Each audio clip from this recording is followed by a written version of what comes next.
नमस्कार दोस्तों।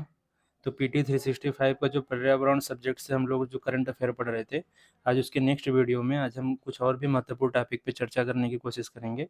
तो चलिए बिना टाइम वेस्ट किए शुरू करते हैं। हमारा जो अदर रिलेटेड न्यूज़ है उस पे हम चर्चा करते हैं और जैव विविधता और पारिस्थितिकी तंत्र सेवाओं पर जो अंतर सरकारी विज्ञान नीति प्लेटफॉर्म है, उस पे देखते हैं कि ये क्यों चर्चा में है और ये क्यों करंट अफेयर के मुद्दे में शामिल है। तो 2024 का जो ब्लू प्लैनेट आईपीबीईएस को दिया गया है। 2024 का जो ब्लू प्लैनेट पुरस्कार है, ध्यान से समझना कि 2024 का जो ब्लू प्लैनेट पुरस्कार है वो किसको दिया गया है? आईपीबीईएस। आईपीबीईएस क्या है? Inter governmental platform on diversity, biodiversity and ecosystem service. इसको हम आईपीबीईएस कहते हैं। इसको क्या दिया गया है? ब्लू प्लैनेट और पुरस्कार दिया गया है। ठीक है, यह पुरस्कार कौन देता है? जापान स्थित असाही ग्लास फाउंडेशन द्वारा हर साल इसको दिया जाता है। ठीक है, अब हम समझते हैं कि आईपीबीईएस क्या है। मतलब कि inter governmental platform on biodiversity and ecosystem service क्या है। ठीक है, ध्यान देना कि इसको ब्लू प्लैनेट पुरस्कार मिला है और ब्लू प्लैनेट पुरस्कार कौन देता है? जापान स्थित असाही ग्लास फाउंडेशन। कौन देता है? असाही ग्लास फाउंडेशन द्वारा हर साल दिया जाता है। ठीक है, इतना समझ में आ गया। तो हम समझते हैं ये आईपीबीईएस क्या है। इसकी स्थापना 2012 में कहाँ हुई थी? पनामा सिटी में की गई थी। आईपीबीएस एक अंतर सरकारी निकाय है। यह जैव विविधता और पारिस्थितिकी तंत्र सेवाओं के लिए विज्ञान नीति इंटरफेस को क्या करता है? मजबूत करता है। ठीक है, विज्ञान नीति इंटरफेस को मजबूत करता है। यह संयुक्त राष्ट्र की संस्था नहीं है, ध्यान देना, यह संयुक्त राष्ट्र की संस्था नहीं है। हालांकि संयुक्त राष्ट्र कार्यक्रम जो पर्यावरण कार्यक्रम है, इसको सचिवालयीन सेवाएं प्रदान करता है। इसका सचिवालय कहाँ है? बॉन में है, जर्मनी में। वर्तमान में भारत भी इसका सदस्य है। 145 से अधिक देश है। संयुक्त राष्ट्र के सदस्य देश आईबीपीईएस की सदस्यता के लिए क्या है? पात्र है। ठीक है, भारत इसका भारत सदस्य है? हाँ है। इसकी सचिवालय कहाँ है? बॉन या जर्मनी में है। क्या संयुक्त राष्ट्र की संस्था है? नहीं, संयुक्त राष्ट्र की संस्था नहीं है, लेकिन संयुक्त राष्ट्र इसको सचिवालय सेवाएं प्रदान करती है। ठीक है, तो नेक्स्ट अब हमारा जो सुर्खियां है वो निकल के आता है कि वन्यजीव पर्यावासों का एकीकृत विकास, जो इंटीग्रेटेड डेवलपमेंट है उस वाइल्ड लाइफ हैबिटेट्स का। देखते हैं हम क्यों चर्चा में। 15वें वित्त आयोग की अवधि के लिए वन्यजीव पर्यावासों का एकीकृत विकास योजना को जारी रखने की मंजूरी दे दी है केंद्रीय मंत्रिमंडल ने। ठीक है, तो केंद्रीय मंत्रिमंडल ने 15वें वित्त आयोग की अवधि के लिए वन्यजीव पर्यावासों की एकीकृत विकास योजना को जारी रखने के लिए मंजूरी दे दी है। ठीक, अब समझते हैं कि integrated development of wild life habitats IDWH क्या है। यह केंद्रीय पर्यावरण मंत्रालय द्वारा शुरू की गई है। किसके द्वारा शुरू की गई है? केंद्रीय पर्यावरण मंत्रालय द्वारा शुरू की गई केंद्र प्रायोजित अम्ब्रेला योजना है, जिसका उद्देश्य भारत में वन्यजीव पर्यावासों का विकास करना है। ठीक है, तो कौन शुरू किया है? केंद्रीय पर्यावरण मंत्रालय द्वारा ये केंद्र प्रायोजित अम्ब्रेला योजना है। योजना के घटक क्या क्या हैं? राष्ट्रीय उद्यान, वन्यजीव अभ्यारण्य, संरक्षण रिजर्व और सामुदायिक रिजर्व जैसे संरक्षित क्षेत्रों को सहायता प्रदान करना, संरक्षित क्षेत्रों के बाहर वन्य जीवों का संरक्षण सुनिश्चित करना, अत्यधिक संकटग्रस्त प्रजातियों और पर्यावासों को बचाने के लिए पुनर्प्राप्ति कार्यक्रम संचालित करना। प्रजाति पुनर्प्राप्ति कार्यक्रम के अंतर्गत अब तक 22 प्रजातियों को पहचान की जा चुकी है और प्रोजेक्ट टाइगर, प्रोजेक्ट डॉल्फिन और प्रोजेक्ट लायन और प्रोजेक्ट एलिफेंट इसके अंतर्गत क्या चल रही है? उप योजनाएं हैं। ठीक है, तो ध्यान देना इसको कि IDWH क्या है। ये केंद्रीय पर्यावरण मंत्रालय द्वारा शुरू की गई है। 22 प्रजातियों की पहचान इसके अंदर की जा चुकी है और इसका उद्देश्य भारत में वन्यजीव पर्यावासों का विकास करना है। ठीक, नेक्स्ट है हमारा पीपल्स बायोडाइवर्सिटी रजिस्टर क्या है। हाल ही में केरल में थजहाकारा पंचायत ने अपनी अपडेटेड पीपल्स बायोडाइवर्सिटी रजिस्टर प्रकाशित की है। तो पीपल बायोडाइवर्सिटी रजिस्टर के बारे में समझते हैं। इसको कानूनी मान्यता कौन देता है? जैव विविधता अधिनियम 2002 के अनुसार जैव विविधता प्रबंधन समिति स्थानीय लोगों के परामर्श से यह रजिस्टर तैयार करेगी। ठीक है, तो कौन तैयार करेगा? जैव विविधता प्रबंधन समिति जो BMC है, इसका रजिस्टर तैयार करेगी। उद्देश्य इसका क्या है कि जैव संसाधनों और इससे संबंधित ज्ञान के रिकॉर्ड बनाना तथा उस रिकॉर्ड की सुरक्षा करना। पीपल्स बायोडाइवर्सिटी रजिस्टर में शामिल सूचनाएं कौन कौन सी है? स्थानीय जैव संसाधनों की उपलब्धता और उनके औषधि या किसी अन्य उपयोग के बारे में जानकारी, किसी अन्य पारंपरिक ज्ञान की जानकारी आदि। प्रासंगिकता क्या है? यह जैव विविधता और पारंपरिक ज्ञान के स्थानीय समुदायों के स्वामित्व के दावों का समर्थन करेगा। यह संसाधनों के संधारणी प्रबंधन में क्या करेगा? मदद करेगा। ठीक है, नेक्स्ट हमारा पर्यावरण प्रदर्शन सूचकांक। पर्यावरण प्रदर्शन सूचकांक कौन जारी करता है? हाल ही में Yale centre for environmental law and policy ने, कौन? Yale centre for environmental and law policy ने, ठीक है, पर्यावरण प्रदर्शन सूचकांक क्या किया है? 2024 को प्रकाशित किया है। ठीक है, तो हम सब समझते हैं कि पर्यावरण प्रदर्शन सूचकांक आखिर में है क्या? इसको हम समझने की कोशिश करते हैं कि पर्यावरण प्रदर्शन जो सूचकांक है, वो क्या आखिर में क्या है? इस सूचकांक में साथियों 180 देशों को जो है जलवायु परिवर्तन, समन प्रदर्शन, पर्यावरणीय स्वास्थ्य, पारिस्थितिकी तंत्र की जीवंतता आदि के आधार पर जो है रैंकिंग प्रदान की जाती है। यह रैंकिंग 11 श्रेणियों में 58 प्रदर्शन संकेतकों का उपयोग करके दी जाती है। इस सूचकांक में शीर्ष स्थान पर कौन है? एस्टोनिया है। भारत में 176वां स्थान मिला है।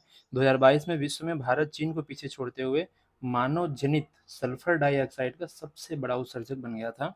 ठीक है, ये चीजें इसके बारे में समझनी होगी। तो ईपीआई जो है पर्यावरण प्रदर्शन सूचकांक, ये 11 श्रेणियों में 58 प्रदर्शक संकेतकों का उपयोग करके इसको दिया जाता है। ठीक, समझ में आ गया इतना? नेक्स्ट हमारा नेचर कंजर्वेशन इंडेक्स। हाल ही में Goldman Sonnenfeld School of Sustainability and Climate Change द्वारा नेचर कंजर्वेशन इंडेक्स 2024 जारी किया गया है। नेचर कंजर्वेशन इंडेक्स 24 के बारे में समझते हैं। भारत की रैंक जो है 180 देशों में 176वीं रैंक मिली है।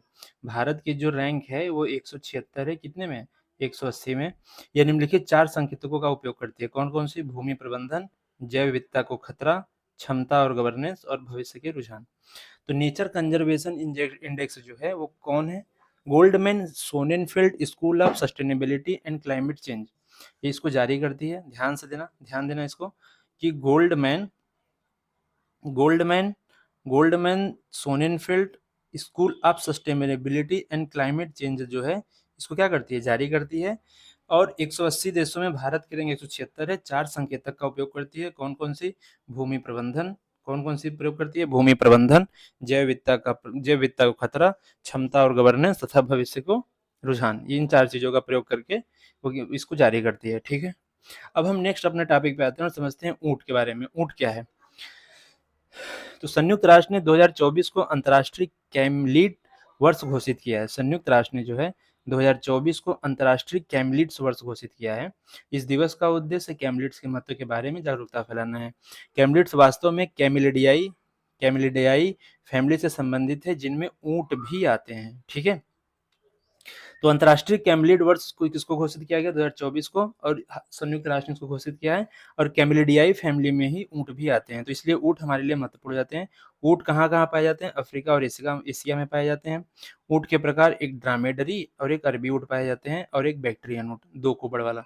तो जो अरबी ऊंट होता है, ध्यान से समझ लेना कि जो अरबी ऊंट होता है वह 1 कुबड़ वाला होता है, और जो बैक्ट्रियन ऊंट होता है वो 2 कुबड़ वाला होता है। ठीक है, इन्हें लोग पालतू पशु के रूप में रखते हैं। ये स्तनधारी स्तनधारी, शाकाहारी और उष्ण परिस्थिति में जीवित रहने वाले जानवर हैं। ठीक है, तो भारत में ऊंट क्या है? भारत में ऊंट देखते हैं। अगर हम भारत में बात करें तो भारत में ये राजस्थान का राजकीय पशु है। खराई ऊंट मैंग्रोव खाने के लिए समुद्र में लंबी दूरी तक एक बार में 3 किलोमीटर तैरते हैं। ध्यान देना कि खराई जो ऊँट है वो तैरते भी हैं। ये ऊँट कच्छ गुजरात में पाए जाते हैं। और जो बैक्ट्रियन ऊँट हैं वो लद्दाख के नुब्रा घाटी में पाए जाते हैं।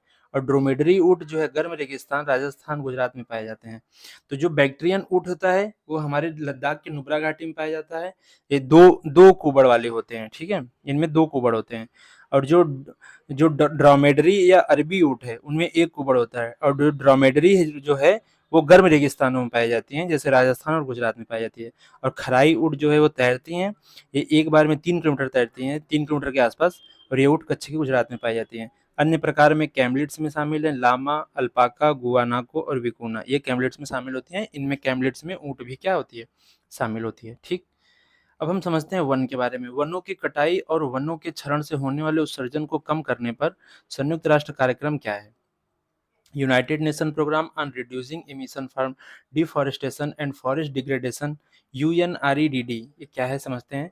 यूएनआरईडीडी ने raising ambition accelerating action towards enhanced NDC for forest शीर्षक से एक रिपोर्ट जारी की है। कौन से शीर्षक से रिपोर्ट जारी की है?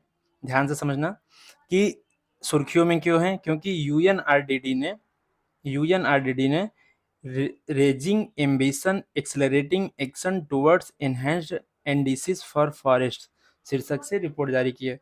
रिपोर्ट में क्या कहा गया है? उष्णकटिबंधीय वनों की कटाई वाले 20 शीर्ष देशों में केवल 8 देशों ने ही अपने एनडीसीज में वनों की कटाई को कम करने के लिए स्पष्ट मात्रा में आधारित लक्ष्य शामिल किए हैं। तो जो 20 जो शीर्ष देश हैं, उसमें से 20 जो शीर्ष देश है, उसमें से केवल 8 देशों ने ही अपने एनडीसी में वनों की कटाई को कम करने के लिए स्पष्ट मात्रा पर आधारित लक्ष्य शामिल किए हैं। केवल 11 देशों के एनडीसीज में वनीकरण और पुनर्वनीकरण से संबंधित मात्रात्मक लक्ष्य शामिल हैं, और जलवायु परिवर्तन को नियंत्रित करने से पहले निर्वनीकरण को कम करना क्या है, अनिवार्य है। ठीक है। यूएनआरईडीडी क्या है? यह संयुक्त राष्ट्र का वनों और जलवायु से संबंधित ज्ञान एवं सलाहकार कार्यक्रम है, जिसका मुख्य उद्देश्य पेरिस समझौते की उपलब्धि में सहायता करना है। यह आरईडीडी प्लस सहायता का सबसे बड़ा अंतर्राष्ट्रीय प्रदाता है। इसकी इस यह देखो, उत्पत्ति कब हुई थी? 2008 में शुरू किया गया था। इसे खाद्य और कृषि संगठन एफएओ, यूएनडीपी और यूएनईपी तकनीकी विशेषज्ञता उपलब्ध कराती है। कौन कौन? FAO plus UNDP, UNDP plus UNDP के बाद प्लस यूएनईपी। ठीक है। ये इसको कौन तकनीकी सहायता प्रदान कराती है। ठीक। साझेदार देश, भारत इसका साझेदार देश है, और इस भारत सहित इसमें 65 देश भी शामिल है। ठीक है। तो ये सारी चीजें हो गई यूएनआरईडीडी के बारे में। यूएनआरईडीडी का देखो, यूएनआरईडीडी क्या है? सिंपल सा बात है कि राष्ट्र का वनों और जलवायु से संबंधित प्रमुख ज्ञान एवं सलाहकार कार्यक्रम है, जिसका मुख्य उद्देश्य पेरिस समझौते में की उपलब्धि में सहायता करना है। जो पेरिस समझौते में जो उपलब्धि है उसमें सहायता करना है, और ये राष्ट्र के वनों और जलवायु से संबंधित प्रमुख ज्ञान एवं सलाहकार जो है ये कार्यक्रम है। ठीक है। इतनी चीजें हो गई। आरईडीडी एक प्लस होता है। यह फ्रेमवर्क समानता Warsaw framework for REDD plus के नाम से जाना जाता है, जिसे यूएनएफसीसीसी के पक्षकारों ने 19वें COP9 में 2013 में अपनाया गया था। आरईडीडी जो प्लस है, केवल निर्वनीकरण और वन निम्नीकरण तक सीमित नहीं है, बल्कि इनमें वनों का सर्वेक्षण, संधारणीय प्रबंधन और वनों में कार्बन भंडार को बढ़ाना भी क्या है, शामिल है। फिर हम नेक्स्ट समझते हैं इंटरनेशनल अरेंजमेंट ऑन फॉरेस्ट। हाल ही में इंटरनेशनल अरेंजमेंट ऑन फॉरेस्ट के अंतर्गत United Nations Forum on forest के 19वें सत्र का आयोजन संपन्न हुआ। अब हम समझते हैं कि United Nations Forum on forest का 19वां सत्र के बिंदुओं पर एक नजर डालते हैं। तो विश्व 2030 तक वैश्विक वन लक्ष्यों को प्राप्त करने की दिशा में क्या हो रहा है, पिछड़ रहा है। इसके जो मुख्य बिंदु हैं उसमें लिखा गया है कि 2030 तक जो वैश्विक वन लक्ष्य हैं उसको प्राप्त करने की दिशा में हमारा विश्व पिछड़ रहा है। सदस्यों ने वनों के लिए संयुक्त राष्ट्र रणनीतिक योजना 2017 से 30 की पुनः पुष्टि की है। भारत ने संधारणीय वन प्रबंधन के लिए वैज्ञानिक दृष्टिकोण अपनाकर पिछले 10 वर्षों में देश में वनावरण में उल्लेखनीय वृद्धि की है। तो भारत ने संधारणीय वन प्रबंधन, यहाँ पे ध्यान देना कि भारत ने संधारणीय वन प्रबंधन के लिए वैज्ञानिक दृष्टिकोण अपनाकर पिछले 10 वर्षों में वन के आवरण में उल्लेखनीय वृद्धि की है। अगर हम भारत वन स्थिति रिपोर्ट 2019-21 की बात करें तो कुल वनावरण और वृक्षावरण में 2261 वर्ग किलोमीटर की वृद्धि हुई है। इस वृद्धि से वनावरण भारत के कुल भौगोलिक क्षेत्रफल का कितना हो गया है, 24.62% हो गया है। ठीक है। ध्यान से समझना कि भारत में जो है पिछले 10 वर्षों में वनावरण में उल्लेखनीय वृद्धि हुई है, और कुल वनावरण और वृक्षावरण में 2261 वर्ग किलोमीटर की वृद्धि हुई है, और इस वृद्धि से वनावरण भारत के कुल भौगोलिक क्षेत्रफल का 24.62% हो गया है। 17 राज्यों में उनके भौगोलिक क्षेत्रफल का 33% से अधिक भाग वनावरण के अंतर्गत आते हैं। जो भी 17 राज्य हैं हमारे भारत में, जो 17 राज्य हैं, 28 टोटल राज्य हैं, जिनमें से 17 राज्यों का जो भौगोलिक क्षेत्रफल है उसका 33% से अधिक भाग वन के आवरण के अंतर्गत आता है। ये हमारे जो है जो भारत वन स्थिति रिपोर्ट 2019-21 आई थी उसमें ये बातें निकल के आई थी। तो यूएनएफएफ के तहत वनों के लिए संयुक्त राष्ट्र की रणनीतिक योजना 2017-2030 के बारे में समझते हैं। पहली बार वनों के लिए संयुक्त राष्ट्र रणनीतिक योजना पर समझौता 2017 में आयोजित यूएन फोरम ऑन फॉरेस्ट की एक विशेष सत्र किया गया था। यह समझौता 2030 के वैश्विक वनों के लिए महत्वाकांक्षी विजन भी प्रदान करता है। संयुक्त राष्ट्र के सभी सदस्य जो है यूएनएफएफ के सदस्य हैं, जितने भी संयुक्त राष्ट्र के सदस्य हैं यूएनएफएफ के सदस्य हैं। इंडिया भी साथियों इसका एक सदस्य है। इसे 2030 तक हासिल किए जाने वाले 6 वैश्विक वन लक्ष्यों, 26 संबंध लक्ष्यों का एक सेट शामिल है। ये लक्ष्य जो है स्वैच्छिक और सार्वभौमिक है। इसमें 2030 तक वैश्विक वन क्षेत्रफल में 3% तक की वृद्धि करने का लक्ष्य शामिल है। यह वृद्धि 120 मिलियन हेक्टेयर वन क्षेत्रफल के बराबर है, जो फ्रांस के आकार से 2 गुना अधिक है। यह रणनीतिक योजना एजेंडा 2030 पर आधारित है। वैश्विक वन लक्ष्य वनों पर संयुक्त राष्ट्र की क्या है, प्रमुख रिपोर्ट है, इसकी रिपोर्ट जारी की जाती है। ठीक है।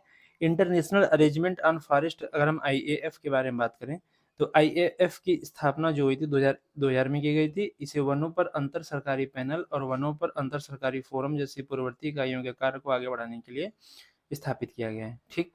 आईएएफ का उद्देश्य क्या है? सभी प्रकार के वनों के प्रबंधन, संरक्षण और संधारणीय विकास को क्या करना? बढ़ावा देना है। साथ ही इस उद्देश्य के प्रति दीर्घकालिक रूप से इसको क्या करना है? मजबूत करना है।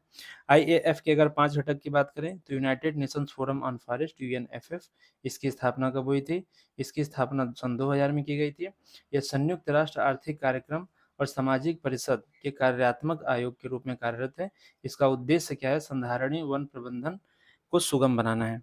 तो अगर आईएएफ की बात करें तो आईएएफ का जो उद्देश्य क्या है कि जो सभी प्रकार के वन हैं, उनका प्रबंधन करना, उनका संरक्षण करना और संधारणीय विकास को क्या करना? बढ़ावा देना। साथ ही उस उद्देश्य के प्रति दीर्घकालिक प्रतिबद्धता को क्या करना है? मजबूत करना है। ठीक है, इसके 5 घटक हैं, एक यूएनएफएफ, एक सीपीएफ। इसमें सीपीएफ क्या है? यह वनों पर एक नवोन्मेषी शैक्षिक अंतर संगठनीय भागीदारी है। इसे 2001 में स्थापित किया गया था। इसे आईयूसीएन, साइट्स, एफएओ जैसे 16 अंतर्राष्ट्रीय संगठन शामिल है। तो आईयूसीएन, साइट्स, एफएओ जैसे 16 अंतर्राष्ट्रीय संगठन जो है वो सीपीएफ में शामिल है। Global forest financing facilitation network एक इसमें इसका घटक है आईएफ का, और संयुक्त राष्ट्र ट्रस्ट फंड भी इसका एक घटक है। यह एक ऐसा कोष है जो यूएनएफएफ और इंटरनेशनल अरेंजमेंट ऑन फॉरेस्ट के अन्य घटकों की गतिविधियों का समर्थन करता है। इस कोष में स्वैच्छिक रूप से योगदान किया जा सकता है। ठीक है, यह संयुक्त राष्ट्र ट्रस्ट फंड है और यूएनएफएफ का सचिवालय भी ये जो है ये इसका आईएफ का एक घटक होता है। अच्छा, यहीं पे आईएफजी होता है। यह एक गैर लाभकारी संस्था है। यह एक गैर लाभकारी संस्था है। इसने international forest governance, a critical review of trends, drawback and a new approach शीर्षक से एक रिपोर्ट जारी की है। कौन से शीर्षक से रिपोर्ट जारी की है? International forest governance, a critical review of trends, drawback and new approaches शीर्षक से एक रिपोर्ट जारी की है। यह 2010 के बाद से आईएफजी पर पहली वैश्विक संश्लेषण रिपोर्ट है। इसे 2010 के बाद आईएफजी से संबंधित महत्वपूर्ण घटनाक्रमों का सार और विश्लेषण प्रस्तुत किया गया है। यह report UN forum on forest के 19वें सत्र के अवसर पर जारी है। आईएफजी में वनों के संबंध में अंतर्राष्ट्रीय स्तर पर निर्णय लेने हेतु नीतिगत, कानूनी और संस्थागत फ्रेमवर्क शामिल है। नेक्स्ट है हमारा मैंग्रोव संरक्षण। हाल ही में आईयूसीएन ने red list of mangrove ecosystem आकलन जारी किया है। किसने जारी किया है? आईयूसीएन ने जारी किया है। कौन सा? Red list of mangrove ecosystem. इसके तहत जांचे गए मैंग्रोव पारिस्थितिकी तंत्रों में से लगभग जो है 50% को वल्नरेबल, इंडेंजर्ड और क्रिटिकली इंडेंजर्ड के रूप में वर्गीकृत किया गया है। आई होप आपको वल्नरेबल क्या है, इंडेंजर्ड क्या है और क्रिटिकली इंडेंजर्ड क्या है, यह बहुत समझ में आ रहा होगा। ठीक है, तो अगर हम इससे संबंधित अन्य तथ्य की बात करें तो आईयूसीएन का जो red list of mangrove ecosystem है, उसके तहत ग्लोबल मैंग्रोव अलायंस जैसे संगठनों के विशेषज्ञ के साथ मिलकर 44 देशों में 36 क्षेत्रों का मूल्यांकन किया गया है। ठीक है, यह जैव विविधता कन्वेंशन सीबीडी के तहत कुनमिंग मॉन्ट्रियल वैश्विक जैव विविधता फ्रेमवर्क के लिए प्रमुख संकेतकों में से एक है। अगर हम दक्षिण भारत की बात करें तो श्रीलंका, मालदीव और उत्तर पश्चिमी अटलांटिक के मैंग्रोव पारिस्थितिकी तंत्र को क्रिटिकली एंडेंजर्ड के रूप में वर्गीकृत किया गया है। श्रीलंका के, देखो ध्यान से समझना, दक्षिण भारत, श्रीलंका, मालदीव, उत्तर पश्चिम अटलांटिक और के मैंग्रोव पारिस्थितिकी तंत्र को क्रिटिकली एंडेंजर्ड के रूप में शामिल किया गया है। भारतीय मैंग्रोव की स्थिति अंडमान और बंगाल की खाड़ी में, इसको लिस्ट कंसर्न है। ठीक है, दक्षिण भारत का क्रिटिकली एंडेंजर्ड है और पश्चिम भारत का वल्नरेबल है। ध्यान से एकदम समझ लेना कि अंडमान और निकोबार जो है, अंडमान और बंगाल की खाड़ी की जो हमारी मैंग्रोव है वो लिस्ट कंसर्न है। दक्षिण भारत का क्रिटिकली एंडेंजर्ड है और जो पश्चिम भारत है वो वल्नरेबल है। ठीक है, मैंग्रोव और उनके द्वारा प्रदान किए गए पारिस्थितिकी तंत्र सेवाओं के बारे में अगर हम बात करें कि उनके द्वारा क्या क्या सेवाएं प्रदान की जाती है, तो मैंग्रोव जो है ये मुख्य रूप से उष्णकटिबंधीय, उपोष्णकटिबंधीय और गर्म शीतोष्ण तटीय क्षेत्रों में दुनिया के समुद्र तटों का लगभग 15% कवर किए हुए हैं। मैंग्रोव द्वारा प्रदान की जानी सेवाएं जो है कार्बन प्रच्छादन, लगभग 11 बिलियन टन कार्बन का प्रच्छादन करते हैं। यह समान आकार के उष्णकटिबंधीय वनों की तुलना में 3 गुना अधिक है। जैव विविधता संरक्षण, आपदा जोखिम न्यूनीकरण आदि जो है इसकी क्या है, इसके द्वारा दी गई सेवाएं हैं। भारत में मैंग्रोव की स्थिति, ग्लोबल मैंग्रोव अलायंस की state of the world mangrove 2024 के अनुसार भारत की लक्षद्वीप द्वीप समूह और तमिलनाडु के तटीय क्षेत्रों में पाए जाने वाले मैंग्रोव क्रिटिकली एंडेंजर्ड श्रेणी में सूचीबद्ध हैं। जो लक्षद्वीप और जो अंडमान में है वो क्रिटिकली एंडेंजर्ड है। भारतीय वन संरक्षण द्वारा जारी भारत वन स्थिति रिपोर्ट, भारत मैंग्रोव क्षेत्र में पिछले आकलन की तुलना में 17 वर्ग किलोमीटर की वृद्धि हुई है। ठीक है, और इसके प्रमुख क्षेत्र हैं अंडमान निकोबार द्वीप में, पश्चिम बंगाल का सुंदरवन, महानदी, गोदावरी और कृष्णा डेल्टा इसके जो है प्रमुख क्षेत्र हैं। ठीक है, अगर हम मैंग्रोव से जुड़ी मुख्य पहलों की अगर बात करेंगे तो कौन कौन सी पहले शुरू की गई हैं, तो सबसे पहले एक मिष्टी योजना शुरू की गई है, mangrove initiative for shoreline habitats and tangible income. Mishti योजना क्या है? मिष्टी योजना क्या है? यह पर्यावरण, वन एवं जलवायु परिवर्तन, मिष्टी अगर हम योजना की बात करें तो यह पर्यावरण, वन और जलवायु परिवर्तन मंत्रालय के तहत भारत सरकार की एक पहल है। इसका उद्देश्य है तट रेखा, इसका उद्देश्य क्या है? तट रेखा के साथ और लवड़ी भूमि पर मैंग्रोव के आवरण या क्षेत्र को बढ़ाना। इसका उद्देश्य क्या है? जो तट रेखा है उसके साथ और लवड़ी भूमि पर मैंग्रोव के आवरण क्षेत्र को बढ़ाना है। सस्टेनेबल एक्वाकल्चर इन मैंग्रोव इकोसिस्टम एक सेमी पहल है। इसके तहत संधारणीय एकीकृत मैंग्रोव जलीय कृषि प्रणालियों का उपयोग करने वाले जलीय कृषि फार्मों का निर्माण किया जाता है। मैजिकल मैंग्रोव्स अभियान, इसके तहत WWF इंडिया द्वारा 9 तटीय राज्यों में नागरिकों को मैंग्रोव संरक्षण के लिए प्रेरित किया गया। मैंग्रोव और प्रवाल भित्ति के संरक्षण और प्रबंधन राष्ट्रीय तटीय मिशन कार्यक्रम के तहत भी इसमें जो है पहल की जा रही है। अगर हम वैश्विक स्तर पर पहल की बात करें तो मैंग्रोव ब्रेक थ्रू चल रहा है, जो United Nations high level climate champions और ग्लोबल मैंग्रोव अलायंस ने आरंभ किया है। ये सभी हितधारकों को 2030 तक वैश्विक स्तर पर 15 मिलियन हेक्टेयर से अधिक मैंग्रोव के भविष्य को सुरक्षित करने के लक्ष्य की दिशा में मिलकर काम करने के लिए एक फ्रेमवर्क प्रदान करेगा। इसे $4 बिलियन के संधारणीय वित्त द्वारा सहायता प्रदान की जाएगी। ठीक है, अगर हम इस मायने संबंधित शुल्क की बात करें तो एक वन सलाहकार समिति FSC आती है। वन सलाहकार समिति ने वन क्षेत्रों में हाइड्रो और अन्य विकास परियोजनाओं के लिए ड्रिलिंग और 100 पेड़ों तक की कटाई से जुड़े सर्वेक्षणों हेतु अग्रिम फॉरेस्ट क्लियरेंस लेने की छूट दे दी है। ठीक है, FSC क्या है? यह केंद्रीय पर्यावरण एवं वन एवं जलवायु परिवर्तन मंत्रालय के तत्वावधान में वन संरक्षण अधिनियम 1980 के तहत एक सांविधिक निकाय है। कैसी निकाय है? एक सांविधिक निकाय है। FSC गैर वन उद्देश्य के लिए वन भूमि के उपयोग को क्या करती है? मंजूरी देता है। FSC भूमि प्राप्त करने से संबंधित अनुरोध की वैधता का आकलन करता है, प्रभाव न्यूनीकरण योजनाओं का मूल्यांकन करता है, और स्थानीय पारिस्थितिकी तथा वन्य जीवों के पर्यावरण से होने वाले संभावित नुकसान पर ये विचार भी करता है। हालांकि गैर वन उद्देश्यों के लिए वन भूमि के उपयोग के संबंध में FSC की भूमिका कैसी है? सलाहकारी प्रकृति की होती है। अच्छा, वन पारिस्थितिकी तंत्र पुनर्बहाली की बात करें तो जैव विविधता अभिसमय के सचिवालय ने वन पारिस्थितिकी तंत्र पुनर्बहाली पहल के शुभारंभ की 10वीं वर्षगांठ मनाई है। ठीक है, CBD ने इसकी 10वीं वर्षगांठ मनाई है। ये क्या है? ये वन पारिस्थितिकी तंत्र पुनर्बहाली पहल, ये फेरी क्या है? यह सहयोग आधारित परियोजना है। कैसी परियोजना है? सहयोग आधारित परियोजना है। इसे 2014 में दक्षिण कोरिया के कोरिया फॉरेस्ट सर्विस ने CBD कार्यकारी सचिव के सहयोग से शुरू किया था। CBD सचिवालय द्वारा कार्यान्वित है। यह आईची जैव विविधता लक्ष्य 5, 14, 15 के अनुरूप जो है, आईची जैव विविधता लक्ष्य 5, 14 और 15 के अनुरूप पारिस्थितिकी तंत्र संरक्षण पुनर्बहाली के लिए राष्ट्रीय लक्ष्यों एवं योजनाओं को क्रियान्वित करने में विकासशील देशों की सहायता के लिए डिजाइन किया गया है। यह पहला KMGBF के कार्यान्वयन में विकासशील देशों को सीधे समर्थन देता है। ठीक है, यह पहल जो है KMGBF जो है, इसके कार्यान्वयन में विकासशील देशों को सीधे समर्थन देता है। अच्छा, फेरी द्वारा शुरू की गई अन्य पहले कौन कौन सी है? 2016 में संपन्न COP13 में पारिस्थितिकी तंत्र पुनर्बहाली पर अल्पकालिक कार्य योजना, इसको अपनाया गया है, और वी प्लान फॉरेस्ट को अपनाया गया है। ठीक है, वी प्लान फॉरेस्ट क्या है? यह उष्णकटिबंधीय वन पारिस्थितिकी तंत्र की पुनर्बहाली के लिए निर्णय लेने के लिए सहायता करने वाला एक प्लेटफॉर्म है। ठीक है, नेक्स्ट है हमारा यूरोपीय संघ की प्रकृति पुनर्स्थापन योजना। तो यूरोपीय संघ ने अपनी तरह की पहली प्रकृति पुनर्स्थापन योजना को मंजूरी दी है। प्रकृति पुनर्स्थापन योजना के अगर बारे में बात करें तो यह यूरोप महाद्वीप पर लागू होने वाला एक व्यापक कानून है। जितने भी यूरोप महाद्वीप हैं इस पर लागू होने वाला एक व्यापक कानून है। ये यूरोपीय संघ के यूरोपीय ग्रीन डील का हिस्सा है। इसका लक्ष्य है 2050 तक net zero green house gas उत्सर्जन वाली अर्थव्यवस्था बनाना। 2050 तक क्या बनाना है? Net zero green house gas उत्सर्जन वाली अर्थव्यवस्था को बनाना है। NRP की मुख्य विशेषताएं क्या है? यूरोपीय संघ की भूमि और समुद्री क्षेत्रों में प्रकृति की दीर्घकालिक रिकवरी के लिए पुनर्स्थापन संबंधी बाध्यकारी लक्ष्यों को पूरा करना। इसका लक्ष्य क्या है? 2030 तक यूरोपीय संघ के कम से कम 20% भूमि और समुद्री क्षेत्रों को रिकवर करना है। साथ ही अंततः पुनर्स्थापन की आवश्यकता वाले पारिस्थितिकी तंत्रों को 2050 तक रिकवर करना है। फोकस क्षेत्र कौन कौन से? आर्द्र भूमि, वन, घास के मैदान, मौजूदा कानून, परागण वाले कीट, वन पारिस्थितिकी तंत्र आदि को शामिल किया गया है। इस योजना को यूरोपीय संघ के देशों की राष्ट्रीय पुनर्स्थापन योजना के माध्यम से लागू किया जाएगा। नेक्स्ट हमारा यूरोपीय संघ निर्विनीकरण विनियमन। यूरोपीय आयोग ने ईयूडीआर को लागू करने की तिथि को 1 वर्ष और बढ़ाने का प्रस्ताव किया है। अच्छा, ईयूडीआर क्या है? इसका उद्देश्य सुनिश्चित करना है कि यूरोपियन यूनियन बाजार में आने वाले कुछ मुख्य वस्तुएं अब ईयू और विश्व के अन्य हिस्सों में वनों की कटाई व वन क्षरण में योगदान नहीं देती। क्या कह रहा है? इसका उद्देश्य यह सुनिश्चित करना है कि ईयू बाजार में आने वाली कुछ मुख्य वस्तुएं अब ईयू और विश्व के अन्य हिस्सों में वनों की कटाई व वन क्षरण में योगदान नहीं दे रही हैं।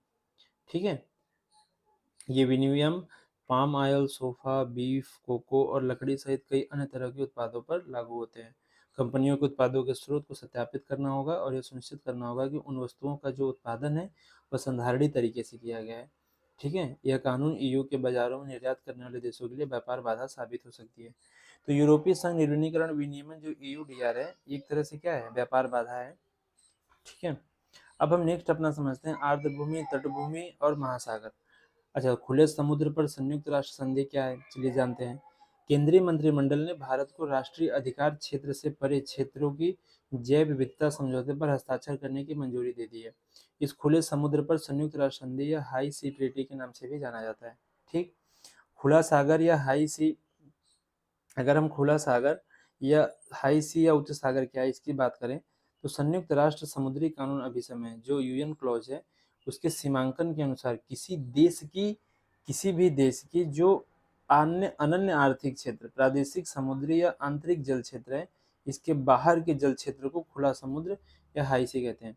जैसे किसी भी देश का अनन्य आर्थिक क्षेत्र 200 नॉटिकल माइल के बाहर का क्षेत्र, प्रादेशिक, समुद्र या आंतरिक जल क्षेत्र के बाहर के जल क्षेत्र को खुला समुद्र या हाई सी कहते हैं। तो प्रादेशिक सीमांकन अनक्लॉज महासागरों के विविध क्षेत्रों का क्या करता है? सीमांकन कराता है। प्रादेशिक समुद्र यह तट के 12 समुद्री मील तक फैला होता है। सन्निहित क्षेत्र यह 24 समुद्री मील तक फैला होता है। एक बफर जोन के रूप में कार्य करता है। इसमें संबंधित देश के पास अपने प्रादेशिक क्षेत्र में उल्लंघन को रोकने के लिए निर्धारित प्रवर्तन अधिकतर अधिकार होते हैं। और जो अनन्य आर्थिक क्षेत्र होता है 200 समुद्री मील तक हो सकता है। ठीक है, इस पर संबंधित देश की पूर्ण संप्रभुता प्राप्त नहीं होती है। ग्लोबल कॉमन्स का वैश्विक साझा क्षेत्र, खुला समुद्र क्षेत्र कुल महासागर क्षेत्र की लगभग 64% यानी लगभग 2/3 क्षेत्र को कवर करता है और इसे ग्लोबल कॉमन्स माना जाता है। ठीक, बीबीएनजे समझौते के बारे में। बीबीएनजे समझौता क्या है? बीबीएनजे अगर समझौते की अगर हम बात करें,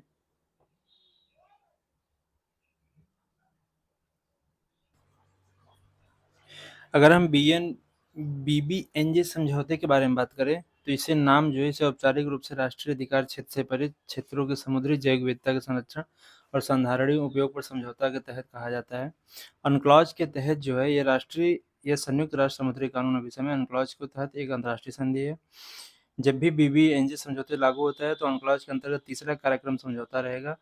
अन्य दो समझौते निम्नलिखित हैं। अनक्लॉज का भाग 11 के कार्यान्वयन से संबंधित 1994 का समझौता, यह खनिज संसाधनों की खोज और निष्कर्षण से संबंधित है।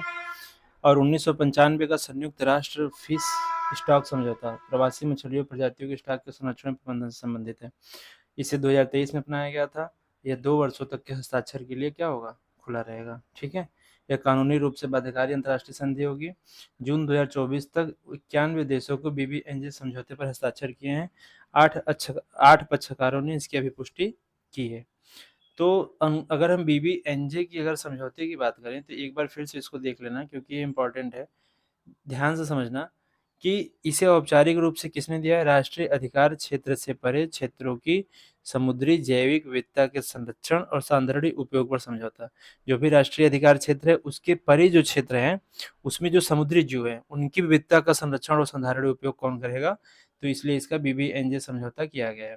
अनक्लॉज के तहत ये अंतर्राष्ट्रीय संधि है। किसके तहत? यह संयुक्त राष्ट्र समुद्री कानून अभिसमय अनक्लॉज के तहत एक अंतर्राष्ट्रीय संधि है। ठीक, कहोगे सर ठीक है। हाँ, उसके बाद हम बीबीएनजे समझौते के प्रमुख प्रावधान की बात करें तो अच्छा नेक्स्ट यहीं पे एक छूट जाता है। इसका उद्देश्य क्या है? वर्तमान और दीर्घावधि में राष्ट्रीय अधिकार क्षेत्र से परे क्षेत्रों की जो समुद्री जैव विविधता का संरक्षण और संधारणीय उपयोग को सुनिश्चित करना। पृथ्वी विज्ञान मंत्रालय जो है भारत में क्या है? पृथ्वी विज्ञान मंत्रालय भारत में बीबीएनजे समझौते की कार्यान्वयन का नेतृत्व करेगा। ठीक है। अगर हम इसके प्रमुख प्रावधान की बात करेंगे तो इसके लागू होने का दायरा यह राष्ट्रीय अधिकार क्षेत्र से परे के समुद्री क्षेत्रों पर लागू होगा, जिसे क्या कहते हैं, खुला समुद्र भी कहते हैं। ठीक। इसे किसी भी युद्धपोत, सैन्य विमान या नौसैन्य सहायता पर लागू नहीं होता है। इसे केवल भाग 2 गैर वाणिज्यिक सेवा में किसी भी सरकारी जहाज पर लागू होता है। यह भाग आनुवंशिक संसाधनों से संबंधित है। संस्थागत व्यवस्था संधि के तहत निम्नलिखित शामिल है। पक्षकारों का सम्मेलन कॉप निर्णय लेने वाला मुख्य निकाय होगा। वैज्ञानिक एवं तकनीकी निकाय, क्लियरिंग हाउस मैकेनिज्म, विशेष विषय विशिष्ट समितियां और वित्तीय तंत्र, ये क्या है, इसके संस्थागत व्यवस्था के तहत आते हैं। बीबीएनजी संधि के 4 मूल घटक हैं, एक एमजीआर, एक एबीएमटी, एक ईआईए और एक क्षमता निर्माण और समुद्री प्रौद्योगिकी का हस्तांतरण। तो अगर समुद्री आनुवांशिक संसाधन एमजीआर की बात करें, इसमें लाभों का उचित और न्यायसंगत साझाकरण शामिल है। ठीक है। अगर हम एबीएमटी की बात करें, जिसमें समुद्र संरक्षित क्षेत्र जैसे उपाय शामिल है। वर्तमान में सबसे बड़ा अंतर्राष्ट्रीय एमपीए जो है अंटार्कटिका के रॉस सागर में स्थित है। अगर हम एबीएमटी क्या है, एबीएमटी समुद्री संरक्षित क्षेत्रों को आपस में बेहतर रूप से जुड़े नेटवर्क के रूप में स्थापना करना है। सबसे बड़ा अंतर्राष्ट्रीय एमपीए जो है वो अंटार्कटिका के कहाँ है, रॉस सागर में। पर्यावरणीय प्रभाव आकलन और क्षमता निर्माण और समुद्री प्रौद्योगिकी के हस्तांतरण, ये जो 4 हैं ये बीबीएनजे के क्या है, मूल घटक है। अनक्लॉज क्या है, अनक्लॉज क्या है ये? तो अगर हम अनक्लॉज की बात करें तो ये एक व्यापक अंतर्राष्ट्रीय कानून है। क्या है? व्यापक अंतर्राष्ट्रीय कानून है जो संपूर्ण विश्व के समुद्रों और महासागरों के मामलों में कानूनी व्यवहार गतिविधि और उनके संधारणीय उपयोग के बारे में एक व्यापक फ्रेमवर्क निर्धारित करता है। 1982 में अपनाया गया था तथा 1994 में इसको लागू किया गया था। इसे अब जो है लगभग सार्वभौमिक स्वीकृति मिल गई है। भारत सहित 170 देश इसके क्या है, पक्षकार है। तो इंडिया क्या इसका पक्षकार है? हाँ। प्रावधान की बात करें, यह महासागरों में गतिविधियों के संबंध में देशों के अधिकारों और कर्तव्यों को निर्धारित करता है। साथ ही इसमें संप्रभुता जैसे मुद्दों पर भी प्रावधान किए गए हैं। अनक्लॉज जो है अंतर्राष्ट्रीय समुद्री नितल प्राधिकरण की क्या करता है, स्थापना भी करता है। ठीक है। अगर हम अब नेक्स्ट हमारा प्रवाल विरंजन सुर्खियों में क्यों है? हाल ही में प्रवाल भारतीय तट पर बड़े पैमाने पर क्लोरक बिंचिंग की घटना देखी गई। इसमें मुख्यतः लक्षद्वीप, मन्नार की खाड़ी, पाक की खाड़ी, अंडमान और निकोबार द्वीप समूह क्या हुए, प्रभावित हुए हैं। अच्छा, प्रवाल विरंजन की घटना क्या है, इसके बारे में हम देखते हैं। तो अगर हम प्रवाल विरंजन की घटना के बारे में अगर बात करें तो लक्षद्वीप समूह, इस द्वीप समूह का निर्माण कोरल एटोल से हुआ है। इस द्वीप समूह का निर्माण किससे हुआ है? कोरल एटोल से हुआ है तथा कोरल ब्लीचिंग के कारण बड़े संकट का सामना कर रहे हैं। लक्षद्वीप जो समूह है इसका जो निर्माण ही है वो कोरल कोरल एटोल से हुआ है तथा कोरल ब्लीचिंग के कारण बड़े संकट का ये क्या कर रहे हैं, सामना कर रहे हैं। कवरत्ती जो द्वीप है वो समूह में एक्रोपोरा म्यूरिकटा और पोरिट सिलिंड्रिका जैसी लगभग सभी प्रवाल प्रजातियों में ब्लीचिंग या विरंजन की घटना क्या हो रही है, देखी जा रही है। लक्षद्वीप में अधिक सहन क्षमता वाली प्रवाल प्रजातियों जैसे कि पेरीरट्स, ल्यूटिया और पावोना वेरियन में भी विरंजन की घटना देखी जा रही है। ये लक्षद्वीप समूह में, ये जो लक्षद्वीप समूह है यहाँ पे इसमें जो है वो प्रवाल विरंजन की घटना देखी जा रही है। मन्नार की खाड़ी की अगर बात करें तो मन्नार की खाड़ी में 2005 से 2021 के बीच मन्नार की खाड़ी में जीवित प्रवाल आवरण जो है 37% से घटकर कितना हो गया, 27% हो गया। गोवा में बात करें तो गोवा में भी प्रवाल विरंजन की घटना शुरू हो गई है, लेकिन यह अभी एक प्रजाति गोनियोपेरा तक ही सीमित है। ठीक है। नेक्स्ट है हमारा प्रवाल विरंजन एवं प्रवाल विरंजन के बारे में। एक कोरल होता है मूंगा प्रवाल, ये अकशेरुकी जीव है जो निडारिया नामक जीवों के एक बड़े समूह से संबंधित है। कोरल जो है वो निडारिया नामक जीवों के एक बड़े समूह से संबंधित है। आमतौर पर इन्हें हार्ड कोरल या सॉफ्ट कोरल के रूप में वर्गीकृत किया जाता है। हार्ड कोरल कोरल जो होता है वो भित्ति निर्माणकारी प्रवाल होते हैं। इनके चट्टान जैसे अस्थिपंजर जो है कैल्शियम कार्बोनेट के बने होते हैं। प्रवाल भित्तियां हार्ड कोरल के पॉलिप्स से बनती हैं। ये जूजन थैलियन नामक सूक्ष्म शैवाल के साथ सहजीवी संबंध स्थापित करते हैं। देखो ध्यान देना कि कोरल जो होता है, मूंगा जो होता है, वो जूजन थैलियन नामक सूक्ष्म शैवाल के साथ सहजीवी संबंध स्थापित करता है। ये शैवाल उन्हें जो है विशिष्ट रंग प्रदान करते हैं। अगर यही शैवाल इनसे हट जाएंगे तो ये सादा दिखते हैं, तो हम प्रवाल विरंजन की घटना कहते हैं। तो प्रवाल भित्तियों के विकास के लिए अनुकूल स्थितियां क्या होगी? गर्म 29 से 39 डिग्री सेल्सियस, लवड़ी 24 से 34 से 42 पीपीटी, साफ और उथला समुद्री जल तथा स्थिर तापमान में प्रचुर मात्रा में सूर्य प्रकाश। तो गर्म जल होना चाहिए। ठीक है। लवड़ी जल होनी चाहिए कितना, 32 से 45। प्रवाल भित्तियों का महत्व की बात करें, इसमें लगभग 25% समुद्री जीवन का पोषण करने वाली उच्च जैव विविधता और उत्पादकता होती है। इस वजह से इन्हें अक्सर जो है समुद्री वर्षावन कहा जाता है। ये तूफान के प्रभाव या गति को कम करती हैं, ये पर्यटन को बढ़ावा मिलता है, कार्बन सिंक के रूप में भी कार्य करती है। कोरल ब्लीचिंग क्या होता है? जब ये प्रवाल तापमान, प्रकाश या पोषक तत्वों जैसी स्थितियों में परिवर्तन से दबावग्रस्त होता है, तो यह जो अपने सहजीवी जो शैवाल है, उसको स्वयं से अलग कर देते हैं। इससे वे पूरी तरह से सफेद हो जाते हैं। इसी प्रक्रिया को क्या कहते हैं? Coral bleaching. जो जूजनथैलियन नामक जो सूक्ष्म शैवाल होते हैं, ये कलरफुल होते हैं, ये कलर कलर के होते हैं। इसमें जब शैवाल जो मूंगा है इसके साथ जब रहता है तो ये रंगीन दिखता है, लेकिन जब इससे अलग हो जाता है ये, तो ये हमको सफेद दिखता है। तो इसको हम कोरल ब्लीचिंग कहते हैं, प्रवाल विरंजन की घटना कहते हैं। वर्तमान में 23-24 में चौथी वैश्विक सामूहिक प्रवाल विरंजन घटना दर्ज की गई। कोरल ब्लीचिंग के लिए जिम्मेदार कारक क्या क्या है? जलवायु परिवर्तन तो सबसे बड़ा कारक है ही। उसके कारण महासागर के तापमान में वृद्धि हो रही है। समुद्र में अपशिष्ट जल का मिलना एवं प्रदूषण, अत्यधिक निम्न ज्वार, महासागर का अम्लीकरण, जैविक आक्रमण, एपिजोटिक्स, कोरल में रोग जनक जो जनित विरंजन है, ये सब इसके क्या है? जिम्मेदार कारक हैं। अच्छा, भारत में प्रवाल संरक्षण के लिए शुरू क्यों कौन कौन सी पहले की गई हैं? तो सबसे पहले कानूनी पर्यावरण संरक्षण अधिनियम 1986 के अंतर्गत जारी जो तटीय विनियमन क्षेत्र अधिसूचना 1991 है, जैसे कानून भारत में कोरल रीफ का समग्र कानूनी संरक्षण सुनिश्चित करती हैं।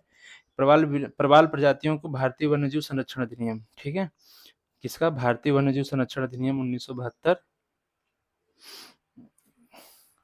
के अनुसूची 1 के अंतर्गत सूचीबद्ध किया गया है। ठीक, coral reef recovery project Mithapur, Kutch की खाड़ी और गुजरात के मरीन नेशनल पार्क में यह परियोजना 2008 में wild life trust of India WTR Gujarat के वन विभाग ने शुरू की थी। भारतीय प्राणी सर्वेक्षण ZSI ने गुजरात वन विभाग के साथ मिलकर सफलतापूर्वक जो है कच्छ की खाड़ी के प्रवाल भित्तियों को सफलतापूर्वक पुनः बहाल किया। ठीक है, ये सब चीजें हमारे भारत में की जा रही है। वैश्विक पहल में अंतर्राष्ट्रीय कोरल रीफ पहल चलाई जा रही है। भारत ICRI का क्या है? सदस्य है। ठीक, वर्ल्ड कोरल कंजर्वेटिव परियोजना चलाई जा रही है। Coral research and development accelerator platform बनाई गई है। तो ये सब सारी चीजें जो है वर्ल्ड लेवल पे कोरल रीफ के संबंधित जो है हमारी वैश्विक पहल की जा रही है। संबंधित सुर्खियां क्या है? Artificial riffs. तमिलनाडु का जो रामेश्वरम तट है उस पे 300 आर्टिफिशियल रिफ्स यानी कृत्रिम भित्तियां स्थापित की गई। ये कृत्रिम भित्तियां क्या हैं? आर्टिफिशियल जो रिफ्स होती हैं प्राकृतिक पर्यावास को फिर से स्थापित करने या पुराने पर्यावास जो है उनको मजबूत बनाने का तकनीकी उपाय है। ठीक, इन्हें एक निश्चित वैज्ञानिक डिजाइन के साथ समुद्री नितल पर स्थापित किया जाता है, जहां ये आत्मनिर्भर उत्पादन प्रणाली के रूप में कार्य करती हैं। ये आत्मनिर्भर उत्पादन प्रणाली के रूप में यहाँ पे कार्य करती हैं। आर्टिफिशियल या कृत्रिम जो रिप्स होते हैं दरअसल प्राकृतिक रिप्स की तरह ही काम करती हैं। प्रयुक्त सामग्री चट्टान, सिंडर ब्लॉक्स, लकड़ी, पुराने टायर, चूना पत्थर, स्टील, कंक्रीट आदि का इसमें इस्तेमाल किया जाता है। इसके राज्य का मत्स्यिकी विभाग जो है प्रधानमंत्री मत्स्य संपदा योजना के तहत आर्टिफिशियल का निर्माण कर रहा है। इस कदम का उद्देश्य जो है तटीय मात्स्यिकी गतिविधियों को क्या करना है? पुनर्जीवित करना है। ठीक, नेक्स्ट हमारा रामसर स्थल। हाल ही में भारत में नई अर्धभूमियां रामसर साइट्स की सूची में शामिल किया गया है। इसमें भारत की रामसर साइट से कुल संख्या बढ़ के कितनी हो गई? 85 हो गई। नई शामिल की गई अर्धभूमियों के तो नागी और नकटी पक्षी अभ्यारण्य कहाँ है? बिहार में। दोनों पक्षी अभ्यारण्य मानव निर्मित हैं। सबसे पहली चीज, दोनों पहाड़ियों से घिरे हुए हैं। यहाँ शुष्क पर्णपाती वन पाए जाते हैं। नागी और नकटी जो पक्षी अभ्यारण्य है वो हमारे जो नई शामिल की गई अर्धभूमियां हैं उसमें बिहार में पाई जाती हैं। ये मानव निर्मित जलाशय हैं नागी बांध और नकटी बांध। ये दोनों पहाड़ियों से घिरे हुए हैं। हालांकि नागी अभ्यारण्य गंगा के मैदान में स्थित है, परंतु इसका भूदृश्य जो है दक्कन के पठार के समान है। इन्हें वाइल्ड लाइफ इंटरनेशनल ने महत्वपूर्ण पक्षी और जैव विविधता क्षेत्र IBA के रूप में क्या की है? मान्यता दी है।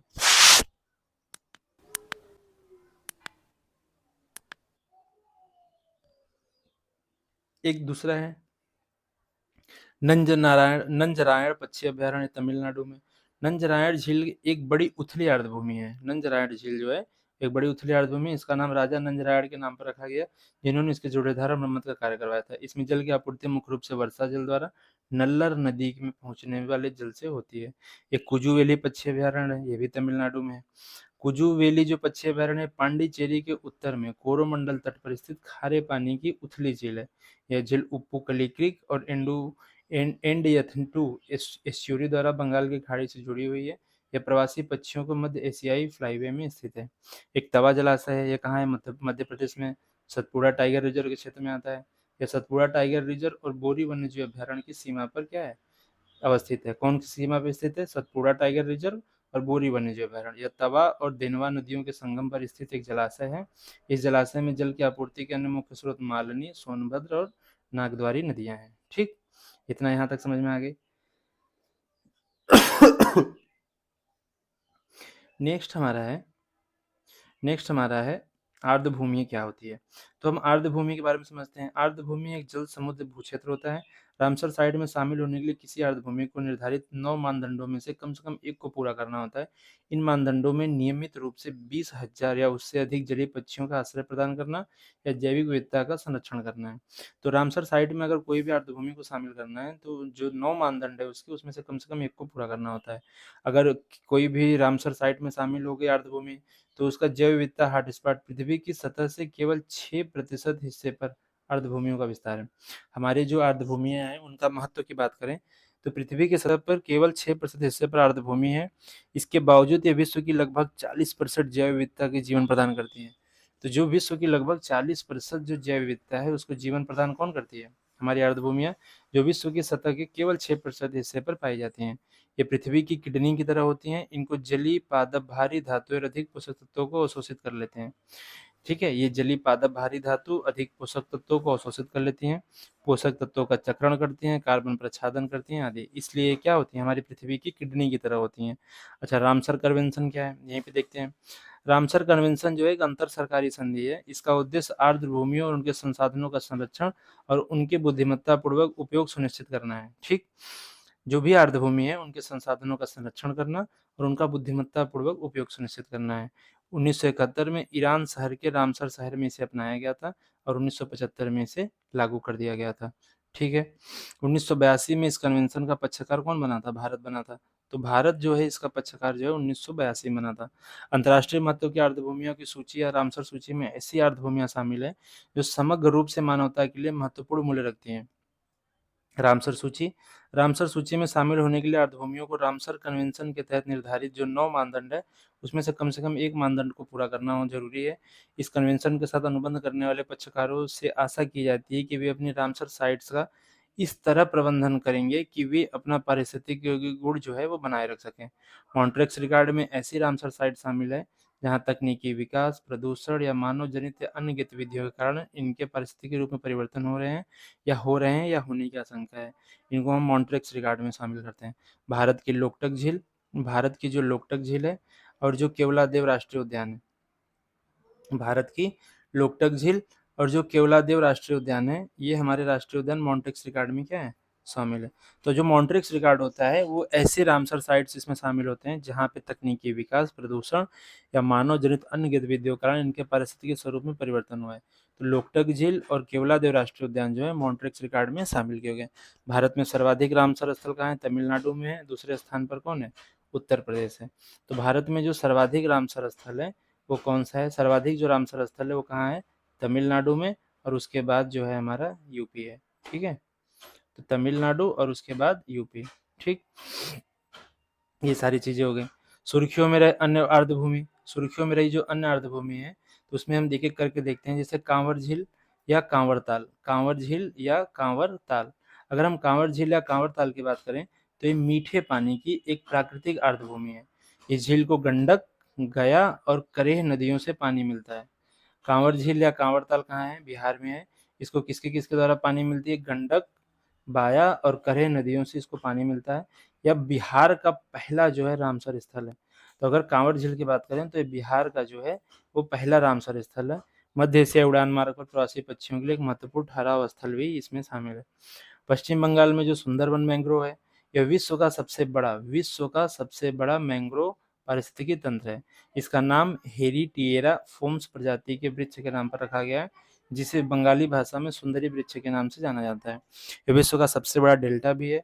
यह बंगाल की खाड़ी पर गंगा, ब्रह्मपुत्र और मेघना नदियों के डेल्टा पर स्थित है। ठीक है, सुंदरबन जो डेल्टा है ये पश्चिम बंगाल में है। ये विश्व का सबसे बड़ा मैंग्रोव पारिस्थितिकी तंत्र है। यह बंगाल की खाड़ी पर गंगा, ब्रह्मपुत्र और मेघना नदियों के डेल्टा पर स्थित है। वहीं पुलिकट अगर झील की बात करें तो यह आंध्र प्रदेश और तमिलनाडु की सीमा पर स्थित है। पुलिकट झील जो है वह आंध्र प्रदेश और तमिलनाडु की सीमा पर स्थित है। चिल्का झील के बाद यह भारत की दूसरी सबसे बड़ी खारे पानी की झील है। जो पुलिकट झील है वह आंध्र प्रदेश और तमिलनाडु की सीमा पर स्थित है, और जो चिल्का झील है उड़ीसा में, उसके बाद ये दूसरी सबसे बड़ी खारे पानी की झील है। श्रीहरिकोटा द्वीप इस झील को बंगाल की खाड़ी से अलग करती है। श्रीहरिकोटा जो द्वीप है इसको बंगाल की खाड़ी से इसको क्या करती है, अलग करती है।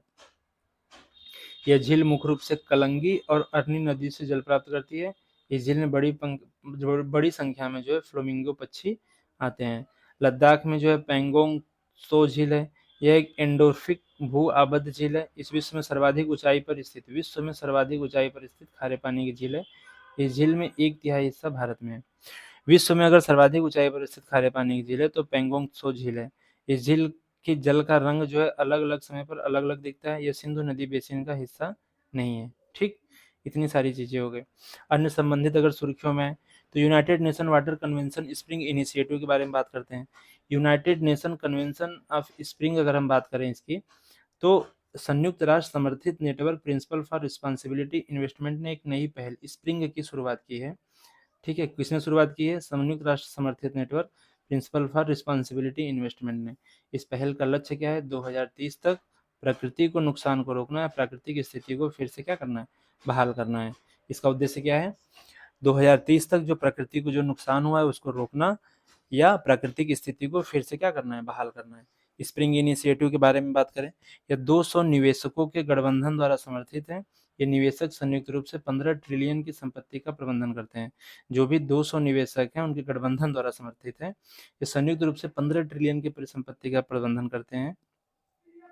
प्रकृति के नुकसान से समाज को होने वाली हानि से निपटना और वन हानि और भू क्षरण को रोकने हेतु कारपोरेट जगत के पहलों को बढ़ावा देकर दीर्घकालिक पोर्टफोलियो वैल्यू बनाना, ये इसकी क्या है? उद्देश्य है। ठीक, नेक्स्ट है हमारा उथले जलभृत प्रबंधन। हाल ही में तेलंगाना में SAM pilot project model launch किया गया। सैम क्या है? Shallow aquifer management. तो उथले जलभृत प्रबंधन के बारे में एक संधारणीय शहरी जल प्रबंधन तकनीक है। इसके अंतर्गत जल को बाहर निकालने के लिए उथले जल वाले बोरवेल्स की खुदाई की जाती है। जो उथले जल वाले बोरवेल्स हैं उनमें खुदाई की जाती है। उससे वर्षा के दौरान नीचे की परतों में जल का पुनर्संचय हो जाता है। इससे जल स्तर में क्या होती है? वृद्धि होती है। यह आवासन और शहरी कार्य मंत्रालय की कार्यकलाप और शाही परिवर्तन के लिए अटल मिशन योजना का क्या है? एक हिस्सा है। ठीक है, राष्ट्रीय जलभृत मानचित्रण और प्रबंधन कार्यक्रम का उद्देश्य जलभृतों को चिन्हित करना और भूजल प्रबंधन के लिए योजनाएं विकसित करना आदि है। ठीक, ये चीजें हो गई। नेक्स्ट हमारा फिशमिप पहल। फिशमिप इनिशिएटिव क्या है? फिशमिप के अनुसार उत्पादन योग्य मत्स्य बायोम को वैश्विक अनुमानों के 10% से अधिक की गिरावट दर्ज की गई है। ठीक है, फिशमिप क्या से आशय है? Fisheries and marine ecosystem model and comparison project. इसे कब शुरू किया गया था? 2013 में शुरू किया गया था। यह दुनिया भर के 100 से अधिक समुद्री पारिस्थितिकी तंत्र मॉडलर और शोधकर्ताओं का एक अंतर्राष्ट्रीय नेटवर्क है। ठीक, संयुक्त राष्ट्र के साथ संबंध। यह पहल अत्याधुनिक संख्यात्मक मॉडल्स के एक सेट के जरिए समुद्री पारितंत्र और मात्स्यिकी पर जलवायु परिवर्तन के दीर्घकालिक प्रभावों को समझने के लिए खाद्य और कृषि संगठन के साथ काम कर रही है। फिशमिप 2.0 इसे मॉडलिंग प्रतिरूपण अनुमानों की विश्वसनीयता बढ़ाने के लिए इसी वर्ष 2024 में क्या किया गया था? लॉन्च किया गया था। सुर्खियों में रही शब्दावलियां। Plankton crash. प्लैंकटन क्रैश क्या होता है? नेक्टिलुका सिटिलन्स जो फाइलोप्लांटकन का एक प्रकार है, जब बड़ी संख्या में मृत हो जाते हैं तो उनका रंग क्या हो जाता है? लाल हो जाता है। इस स्थिति में उनकी कोशिकाओं से रंगीन रंजक पिगमेंट क्या होते हैं? बाहर निकलते हैं। नेक्टिलुका सिटिलन्स, नेक्टिलुका सिटिलन्स जो फाइटोप्लांक्टन का एक प्रकार है, फाइटोप्लांक्टन का एक प्रकार है, जब बड़ी संख्या में मृत हो जाते हैं तो उनका रंग क्या हो जाता है? लाल हो जाता है। इस स्थिति में उनकी कोशिकाओं से रंगीन रंजक पिगमेंट बाहर निकलते हैं। ये रंजक फिर चट्टानों और समुद्री नितल से चिपक जाते हैं। इससे इन सतहों को बायोफिल्म जैसी परत बन जाती है और रेड टाइड के कारण बनती है। ठीक है, उत्पादन चक्र के आरंभिक चरण में पोषक तत्वों की कमी या कार्बन डाइऑक्साइड की कमी के कारण प्लवक मरने लगते हैं। जल की गुणवत्ता में अचानक परिवर्तन के कारण बाद में के चरणों में प्लवक भी क्या होते हैं? मर सकते हैं। तो ये प्लैंकटन क्रैश होता है। Gap limitation. गैप लिमिटेशन पारिस्थितिकी तंत्र की एक अवधारणा है। इस तथ्य पर आधारित है कि शिकारियों द्वारा जो है एक निश्चित शारीरिक आकार वाले शिकार का ही शिकार किया जा सकता है। यह शिकारी के जबड़े के खुलने या पंजे की पकड़ के दायरे या गैप से तय होता है। ठीक, इसका मतलब है कि छोटे शिकारी जो होते हैं वो केवल छोटे शिकार को खा सकते हैं, जबकि बड़े शिकारी जो हैं बड़े शिकार को खा सकते हैं। लिमिटेशन का महत्व क्या होता है? खाद्य जाल को आकार देना, अनुकूलन को बढ़ावा देना, शिकारी शिकार संतुलन को बनाए रखना, पारिस्थितिकी तंत्र में होने वाले परिवर्तनों का पूर्वानुमान लगाना, ये हमारे गैप लिमिटेशन का महत्व है। नेक्स्ट हमारी शब्दावलियां हैं मेगाफौना। मेगाफौना क्या है? मेगाफौना शब्द का इस्तेमाल एक निश्चित वजन सीमा, आमतौर पर 50 किलोग्राम के जो ऊपर के जीव हैं उनके लिए किया जाता है। मेगाफौना उनके आहार के प्रकार के आधार पर निम्नलिखित में वर्गीकृत किया जा सकता है। एक मेगा हर्बीवोर्स जो पादप भक्षी हैं, एक मेगा कार्निवोर्स जो मांस भक्षी हैं, और मेगा ओमनिवोर्स जो पादप और मांस भक्षी दोनों हैं। तो मेगा हर्बीवोर्स जो है वो पादप भक्षी होते हैं, और मेगा कार्निवोर्स जो होते हैं वो मांस भक्षी होते हैं, और मेगा ओर्मीवोर्स जो होते हैं वो पादप और मांस भक्षी दोनों होते हैं। प्लोइस्टोसिन युग के अंत के बाद से मेगाफौना को मानव जनित दबाव के परिणामस्वरूप काफी नुकसान हुआ था। कुछ विलुप्त मेगाफौनल प्रजातियों में वूली मैमथ, सेब्रथ्रूट, ज्वाइंट स्लॉथ आदि क्या होते हैं, शामिल होते हैं। तो ये हमारी मेगाफौना होगी। नेक्स्ट है हमारा स्ट्रेटोमोलाइट, स्ट्रोमेटोलाइट। स्ट्रोमेटोलाइट वास्तव में चट्टानी संरचनाएं होती हैं जो प्रकाश संश्लेषण करने वाले साइनोबैक्टीरिया नामक सूक्ष्म जीवों को कॉलोनियों द्वारा निर्मित होती हैं। साइटोमेटोलाइट का शाब्दिक अर्थ होता है चट्टान की परतें। साइटोमेटोलाइट का शाब्दिक अर्थ क्या होता है? चट्टान की परतें। ये पृथ्वी पर व्यापक ऑक्सीकरण परिघटना के लिए आंशिक रूप से जिम्मेदार है। इस परिघटना की वजह से ही पृथ्वी के वायुमंडल में ऑक्सीजन का प्रवेश हुआ है और फिर वायुमंडल के संगठन एवं संरचना बदल गई थी। ये आमतौर पर चरम जलवायु स्थिति वाले जगहों पर मिलते हैं, इसके लिए दुर्लभ जगहों पर मिलते हैं और पूरे विश्व में बिखरे हुए हैं। हाल ही में जो लाल सागर है उसके पास मध्य पूर्व के उथले जल में लिविंग मरीन स्ट्रेटोमोलाइट्स की पहली बार खोज की गई है। तो स्ट्रेटोमोलाइट्स वास्तव में जो चट्टान की परत होते हैं, ठीक है, ये आंशिक रूप से किसके लिए जिम्मेदार होते हैं? व्यापक ऑक्सीकरण परिघटना, जो पृथ्वी पर व्यापक ऑक्सीकरण जो परिघटना हुई थी, ग्रेट ऑक्सीजनेशन इवेंट हुआ था, इसमें ये जिम्मेदार होते हैं। इस परिघटना की वजह से ही जो पृथ्वी का जो वायुमंडल है उसमें ऑक्सीजन का प्रवेश हुआ था। ठीक। नेक्स्ट हमारा पर्यावरणीय डीएनए। सभी जीव अपने जीवन काल में या मृत्यु के दौरान प्राकृतिक प्रक्रियाओं के माध्यम से अपने स्थलीय या जलीय वातावरण में डीएनए छोड़ जाते हैं। ठीक है, तो सभी जीव जो होते हैं डीएनए छोड़ जाते हैं, और जीव अपनी त्वचा, मलमूत्र आदि के जरिए इस डीएनए को वातावरण में निर्मुक्त करते हैं। इसे ही क्या कहते हैं? ई डीएनए कहा जाता है। अगर कोई भी पशु पक्षी या अपने जीवन काल में कोई भी पशु पक्षी या कोई भी कुछ भी मरता है तो वो अपना डीएनए क्या हो जाता है? छोड़ जाता है। इसे हम ई डीएनए कहते हैं। किसी पारिस्थितिकी तंत्र में प्रजातियों की उपस्थिति का पता लगाने और जैव विविधता का आकलन करने के लिए ई डीएनए पद्धति का तेजी से उपयोग किया जा रहा है। पारंपरिक तरीकों के विपरीत ई डीएनए अप्रोच विश्वसनीय और सटीक है, इसे लागत भी कम है। इस जानकारी का आईयूसीएन की जो संकटग्रस्त प्रजातियों की लाल सूची तैयार करने और अन्य संरक्षणों के लिए आईयूसीएन को सूचित करने हेतु उपयोग के लिए किया जा सकता है। नेक्स्ट है हमारा स्पेसिकेशन, उद्भवन। प्रजाति उद्भवन एक वंश विभाजन की घटना है जो दो या दो से अधिक अलग प्रजातियों को जन्म देती है। इस प्रक्रिया से जैव विविधता में क्या होती है? वृद्धि होती है। प्रजाति उद्भवन के तरीके क्या होते हैं? एक विस्थानिक प्रजाति उद्भवन होती है और एक पारिस्थितिकी प्रजाति उद्भवन होती है।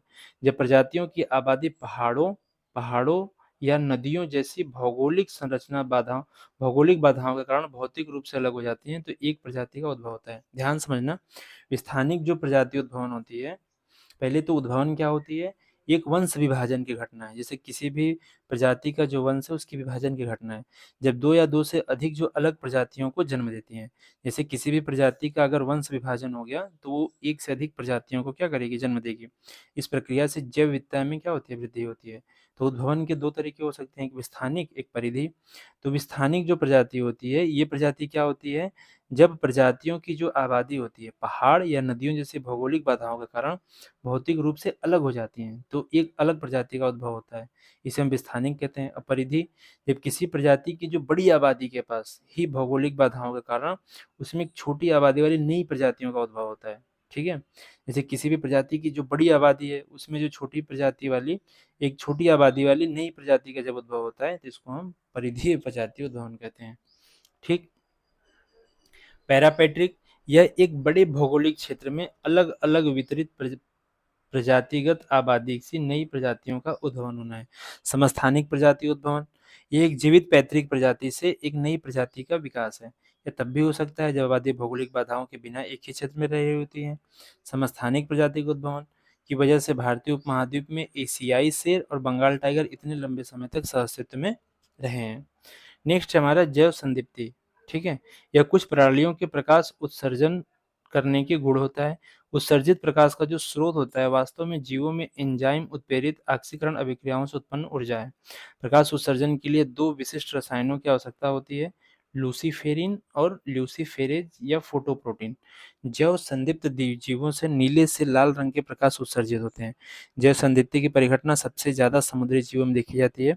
समुद्री जीवों जैसे स्पंज, जेलीफिश, हैचल मछली, कृमि, सी वालनट, जुगनू, कवक, बैक्टीरिया, स्क्विड, जिलेटिनस, जूप्लैंक्टन इत्यादि में यह गुण क्या होता है? पाया जाता है। जैव संदीप्ति के प्रकार कौन-कौन से होते हैं?